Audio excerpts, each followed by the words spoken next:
Assalamualaikum warahmatullahi wabarakatuh. Halo semuanya, perkenalkan nama saya Bunga Rahmazeva dengan NIM 1803842020119. Baiklah, pada video kali ini saya akan mempresentasikan pengembangan instrumen tes hasil belajar matematika siswa untuk memenuhi tugas mata kuliah evaluasi pembelajaran matematika. Nah, jadi di latar belakang, saya akan membahas 3 poin, yaitu yang pertama ada tugas guru, proses evaluasi, dan pengembangan instrumen tes. Dalam dunia pendidikan, guru bukan hanya berkewajiban sebagai penyalur ilmu kepada peserta didiknya, namun tugas guru juga sebagai perancang program pembelajaran, pelaksana, pemantau, dan sekaligus sebagai evaluator untuk menilai apakah pengalaman belajar yang diberikan diterima dengan baik oleh peserta didik. Menurut Undang-Undang Nomor 15 Tahun 2005, Bab 1 Pasal 1 tentang guru dan dosen, bahwa guru adalah pendidik profesional dengan tugas utama mendidik, mengajar, membimbing, mengarahkan, melatih, menilai, dan mengevaluasi peserta didik. Pada pendidikan anak usia dini, jalur pendidikan formal, pendidikan dasar, dan pendidikan menengah. Selanjutnya, dalam tataran tugas juga disebutkan, dalam melaksanakan tugas keprofesionalan, guru berkewajiban untuk merencanakan pembelajaran, melaksanakan proses pembelajaran yang bermutu, serta menilai dan mengevaluasi hasil pembelajaran, meningkatkan dan mengembangkan kualifikasi akademik dan kompetensi secara berkelanjutan sejalan dengan perkembangan ilmu pengetahuan, teknologi, dan seni. Bertindak objektif dan tidak diskriminatif atas dasar pertimbangan jenis kelamin, agama, suku, ras, dan kondisi sosial ekonomi peserta didik dalam pembelajaran. Menjunjung tinggi peraturan perundang-undangan, hukum, dan kode etik guru, serta nilai-nilai agama dan etika, dan memelihara dan memupuk persatuan dan kesatuan bangsa. Oleh karena itu, dalam proses evaluasi, pendidik tak lepas dari yang namanya penggunaan instrumen. Salah satu instrumen yang digunakan dalam kegiatan evaluasi yaitu adalah instrumen tes.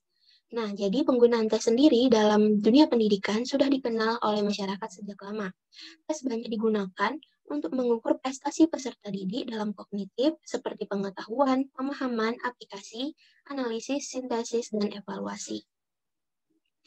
Nah, jadi proyek kali ini itu akan berisikan tentang bagaimana calon pendidik akan mengembangkan instrumen tes hasil belajar matematika siswa kelas 8 SMP. Adapun tujuan dari proyek tugas ini itu adalah untuk melakukan pengembangan instrumen tes hasil belajar matematika dan mengetahui bagaimana butir soal yang dibuat, apakah layak untuk digunakan dalam penilaian akhir semester 8 SMP.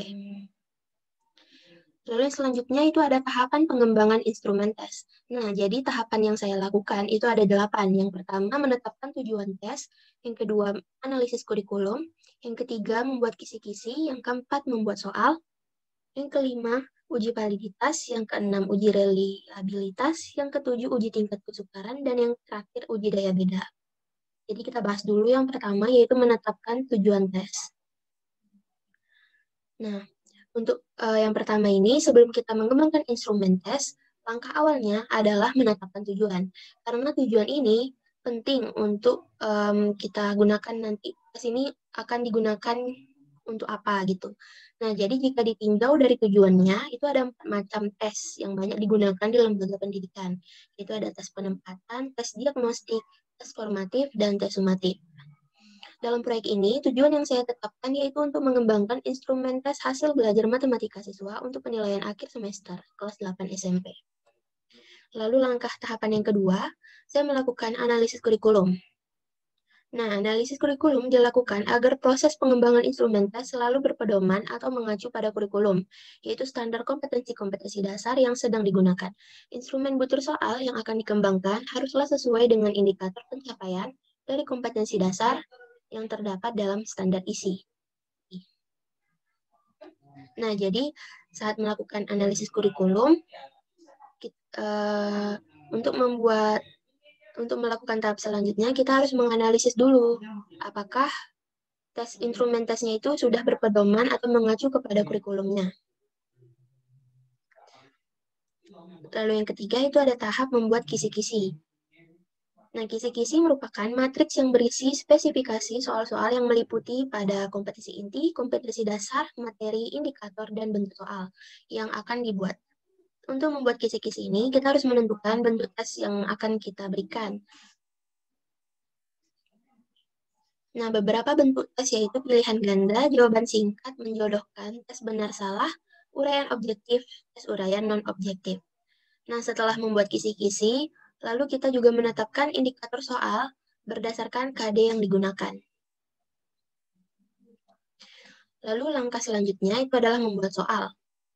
Nah, setelah membuat indikator soal, langkah selanjutnya itu kita membuat butir soal sesuai dengan indikator yang sudah dibuat di dalam kisi-kisi. Nah, soal yang saya buat untuk proyek pengembangan instrumen tes ini itu terdiri dari 20 soal pilihan ganda dan 5 soal uraian. Langkah selanjutnya saya melakukan uji validitas. Jadi uji validitas itu ada dua. Yang pertama uji validitas kualitatif, yaitu uji validitas muka dan uji validitas isi. Nah, jadi uji validitas muka itu dilakukan dengan cara menelaah kembali soal yang sudah kita buat, apakah bahasa atau redaksi butir soal yang digunakan sudah sesuai dan tidak ambigu. Lalu uji validitas isi yaitu menelaah soal apakah antara butir soal, KD, materi, dan kisi-kisinya itu apakah sudah sesuai. Kemudian kita revisi soalnya. Setelah merevisi soal, butir soal yang sudah saya buat, saya sebarkan kepada teman sejawat, dan teman sejawat membantu saya untuk menjawab soal tersebut. Lalu saya berikan scoring, dan scoring nilainya itu saya rekap di Microsoft Excel. Lalu, uji validitas yang kedua yaitu uji validitas kuantitatif. Nah, untuk melakukan uji validitas kuantitatif ini, saya menggunakan aplikasi SPSS atau Statistical Product and Service Solution. Nah, jadi untuk validitas yang pakai SPSS ini, dia ada kriterianya. Nah, kriterianya itu ada dua. Yang pertama, itu kita bisa membandingkan nilai R hitung dengan R tabelnya. Ini misalkan H0 diterima apabila R hitung lebih besar daripada R tabel.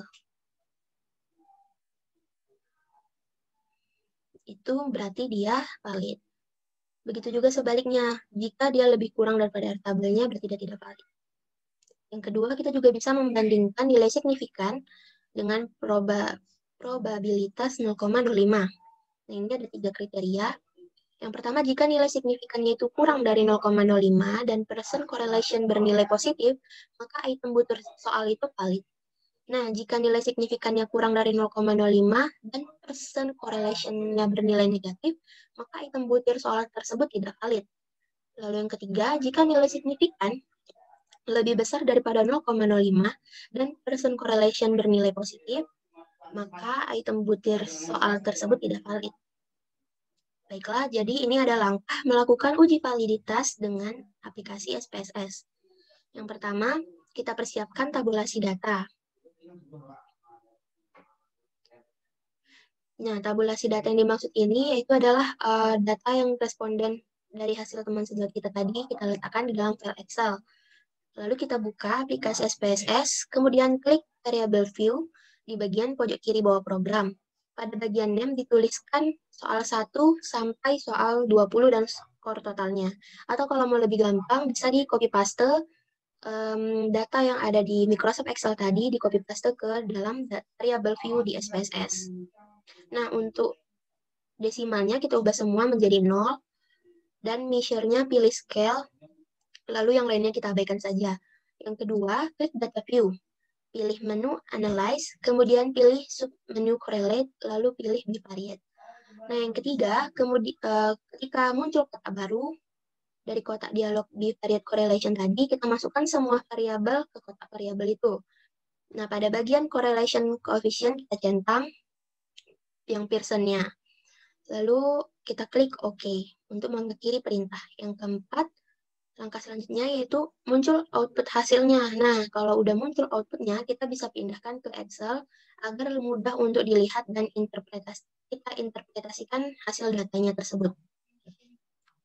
Nah, baiklah. Langkah selanjutnya itu saya melakukan uji reliabilitas. Nah, hasil uji validitas tadi, data yang validnya, itu kita bisa melakukan uji kembali, yaitu uji reliabilitas. Dasar keputusan dalam uji reliabilitas dengan alpha Cronbach yaitu yang pertama, jika nilai Cronbach alpha-nya lebih besar daripada R tabel, maka item butir soal tersebut dinyatakan reliable atau konsisten. Yang kedua, jika nilai Cronbach alpha-nya kurang daripada R tabelnya, maka item butir soal dinyatakan tidak reliable atau tidak konsisten. Catatan, nilai Cronbach alpha itu juga sama dengan R hitung. Jadi maksudnya gini, kalau R hitungnya lebih besar daripada R tabel, maka data tersebut dapat kita nyatakan reliable atau konsisten. Nah, ini langkah uji reliabilitas dengan SPSS. Yang pertama, gunakan data yang sudah dikelompokkan pada perhitungan validitas. Yang kedua, pilih analyze. Yang ketiga, klik scale. Yang keempat, pilih reliability analyze. Lalu kita pindahkan semua variabel kecuali yang variabel total score gitu ya. Baru selanjutnya itu klik statistik, lalu pilih kolom descriptive for, klik scale if item delete, lalu klik continue. Terus ketika keluar hasilnya, kita dapat menginterpretasikan hasil tersebut dengan R tabel. Nah, langkah selanjutnya yaitu melakukan uji tingkat kesukaran butir soal. Untuk melakukan uji tingkat kesukaran butir soal, indeks kesukaran itu menunjukkan sukar dan mudahnya suatu soal. Jika dia berkisar 0,00 sampai 1,0, soal dengan indeks kesukaran 0,0 menunjukkan bahwa soal itu terlalu sukar. Indeks 1,0 menunjukkan bahwa soal itu terlalu mudah.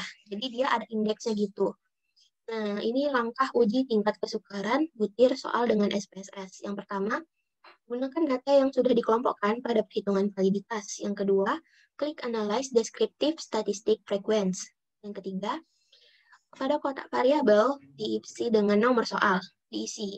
Ini tipe ya, maaf. Yang keempat, klik statistik. Yang kelima, klik min. Yang keenam, klik continue, lalu klik OK. Nah, jadi setelah keluar hasil outputnya, kita bisa interpretasikan hasil min tersebut dengan kriteria indeks kesukaran soal. Ini juga dipindahkan dulu hasil outputnya ke Excel supaya lebih mudah untuk menginterpretasikannya. Oke, langkah yang terakhir yaitu melakukan uji daya beda butir soal. Nah, untuk menentukan daya pembeda ini, maka nilai perhitungan yang digunakan yaitu R hitung pada SPSS dibandingkan dengan kriteria berikut. 0,40 sampai 1 itu soal baik, soalnya itu maksudnya baik gitu. Dan begitu juga sampai yang 0,19 berarti soalnya ditolak.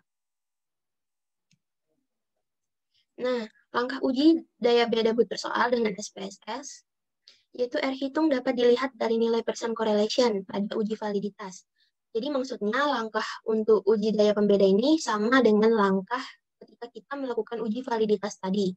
Namun yang berbeda itu saat kita menginterpretasikan hasilnya. Jadi setelah diketahui hasil outputnya itu, kita pindahkan ke Excel lalu kita bandingkan dengan kriteria uji daya beda butir soal. Baiklah, hasil dan pembahasan akan saya tunjukkan melalui gambar output SPSS dan interpretasi hasil di Excel.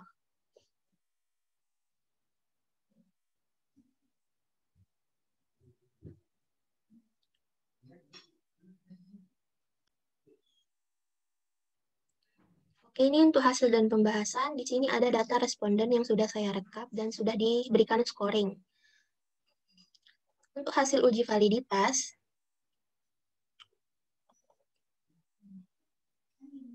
nah ini adalah output hasil uji validitas soal pilihan ganda.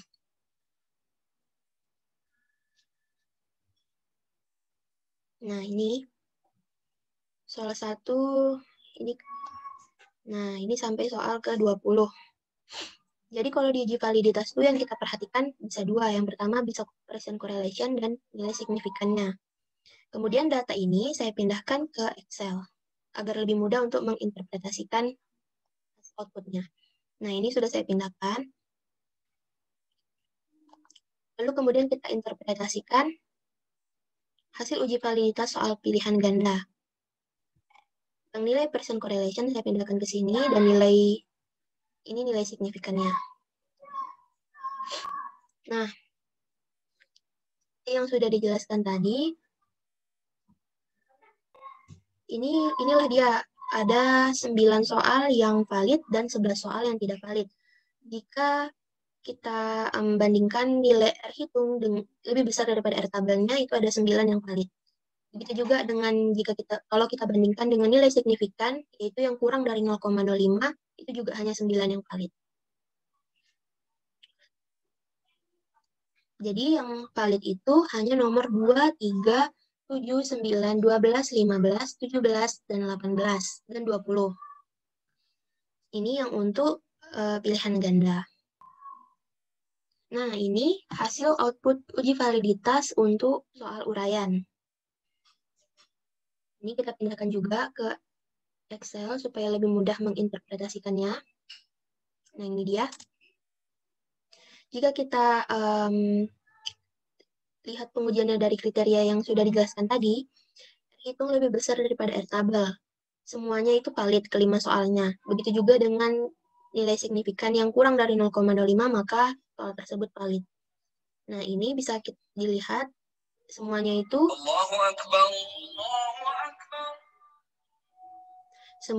nilainya kurang dari 0,05. Berarti kelima soal esai ini semuanya valid. Untuk uji yang selanjutnya, yaitu ada uji reliabilitas. Nah, ini untuk hasil output SPSS uji reliabilitas soal pilihan ganda. Jadi yang kita perhatikan itu yang reliability statistik Cronbach's alpha yang ini. Tadi kan karena soal yang valid itu hanya 9, jadi hanya 9 soal itulah yang diuji kembali reliabilitasnya. Makanya di sini end of items-nya 9. Dan didapatlah Cronbach's alpha-nya itu 0,648. Nah, ya untuk yang pilihan ganda, setelah kita bandingkan, ternyata R hitungnya itu juga lebih besar daripada R tabel, yaitu 0,48 lebih besar daripada 0,339. Nah, sama ya R tabelnya dengan yang diuji validitas, karena kan kita respondennya tadi ada 34, berarti cara mencarinya itu DF sama dengan N kurang 2, berarti DF-nya itu 32. Dilihat dari daftar R tabel, ternyata yang DF 32 itu R tabelnya adalah 0,3388, atau kalau dibulatkan 0,339. Jadi untuk ke-9 soal yang pilihan ganda tadi, itu hasil datanya itu reliable atau dapat dipercaya dan konsisten. Nah, ini hasil output SPSS yang reliabilitas soal esai atau uraian. Jadi Cronbach alpha-nya 0,463. Ya, itemnya 5. Karena 5 soal tadi valid, jadi semuanya diuji lagi yang reliabilitasnya. Nah, udah dipindahkan ke Excel. Jadi begini. Ternyata R hitungnya juga lebih besar daripada R tabelnya, yaitu 0,463 lebih besar daripada 0,339. Jadi kelima soal tersebut reliable atau dapat dipercaya dan konsisten untuk digunakan.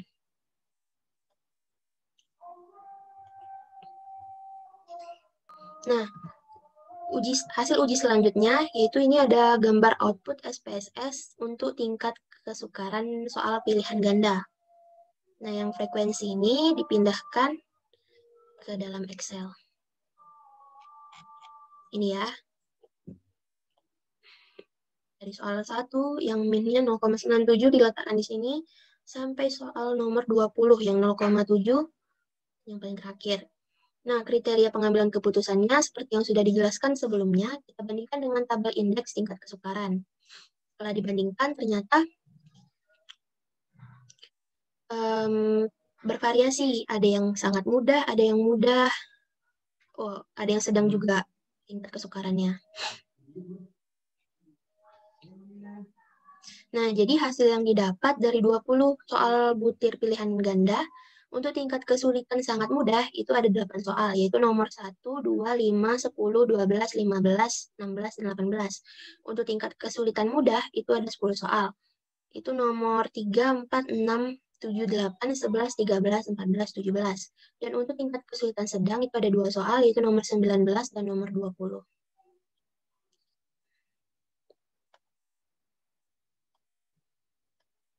Nah, ini hasil SPSS yang output tingkat kesukaran untuk soal uraian. Yang ini frekuensinya kita pindahkan ke Excel.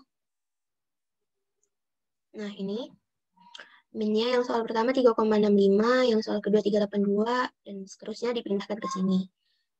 Lalu kita bandingkan juga dengan tabel indeks tingkat kesukaran. Ternyata 5 soal uraian ini semuanya sangat mudah, termasuk kategori yang sangat mudah. Lanjut ke hasil uji terakhir, yaitu hasil uji daya beda.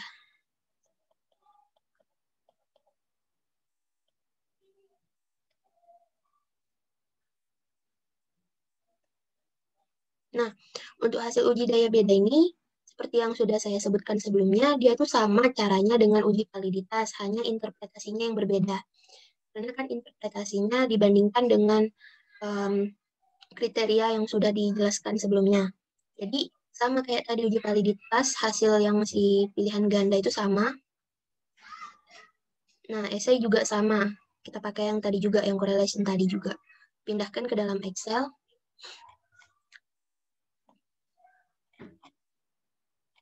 Nah, ini yang hasil dari correlation uji validitas itu. Kita pindahkan, kita rekap data hasil uji daya bedanya untuk soal pilihan ganda. Nah, ketika sudah dibandingkan dengan tabel indeks daya beda, ternyata hasilnya itu, kalau butir soal yang 20 pilihan ganda ini, daya beda yang jelek itu ada 12 soal, yaitu nomor 1, 4, 5, 6, 8, 10, 11, 13, 14, 16, 17, 19. Untuk daya beda butir soal yang baik, itu ada 7 soal, yaitu nomor 2, 7, 9, 12, 15, 18, dan 20.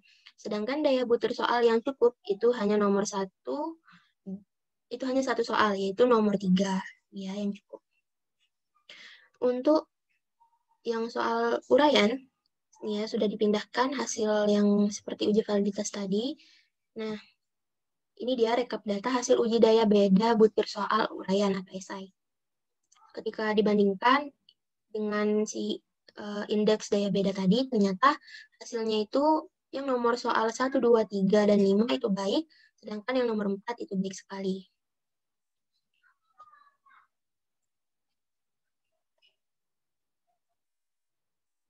Selanjutnya itu kesimpulan. Jadi, dalam tahap pengembangan instrumen tes hasil belajar ini, saya melakukan 8 tahap pengembangan instrumen tes, yaitu menetapkan tujuan tes, melakukan analisis kurikulum, membuat kisi-kisi, membuat soal, melakukan uji validitas, melakukan uji reliabilitas, melakukan uji tingkat kesukaran, dan melakukan uji daya beda. Nah, pada tugas proyek pengembangan instrumen tes hasil belajar ini, saya melibatkan 34 responden, yang mana itu ada rekan sejawat dan dari kelas lain juga. Dan soal yang saya buat itu untuk penilaian akhir semester kelas 8 SMP, yang terdiri dari 20 soal pilihan ganda dan 5 soal uraian. Oke, berdasarkan hasil uji validitas, reliabilitas, tingkat kesukaran, dan daya beda tadi, ternyata diperolehlah hasil pengembangan instrumen tesnya, yaitu untuk soal pilihan ganda, terdapat 9 soal yang layak digunakan, serta 11 soal tidak dapat dipakai. Untuk soal uraian atau esai, itu semuanya layak untuk digunakan. Masuk ke yang terakhir, yaitu ada manfaat yang diperoleh. Berdasarkan proyek yang sudah saya lakukan, jadi ini ada beberapa manfaat, yaitu yang pertama, untuk mengembangkan sebuah instrumen tes hasil belajar matematika, terlebih dahulu kita harus tahu dulu apa saja langkah-langkah dalam mengembangkan instrumen tes tersebut. Lalu yang kedua, sebelum membuat butir soal, terlebih dahulu kita harus membuat kisi-kisi agar soal tersebut layak untuk digunakan. Karena kisi-kisi itu dapat berfungsi sebagai pedoman dalam penulisan soal atau dalam berakit soal menjadi suatu tes. Dan kisi-kisi ini menjamin sampel soal yang baik dalam artian mencakup pokok bahasan secara proporsional. Lalu yang manfaat ketiga, itu saya jadi mengetahui bagaimana caranya untuk menguji suatu instrumen tes dari uji validitas, reliabilitas, uji tingkat kesukaran, dan uji daya beda. Yang terakhir, saya juga sudah mengerti bagaimana suatu butir soal yang layak untuk digunakan dalam suatu tes di sekolah berdasarkan hasil uji dan pengembangan instrumen tes tersebut. Baiklah, sekian presentasi dari saya. Wassalamualaikum warahmatullahi wabarakatuh.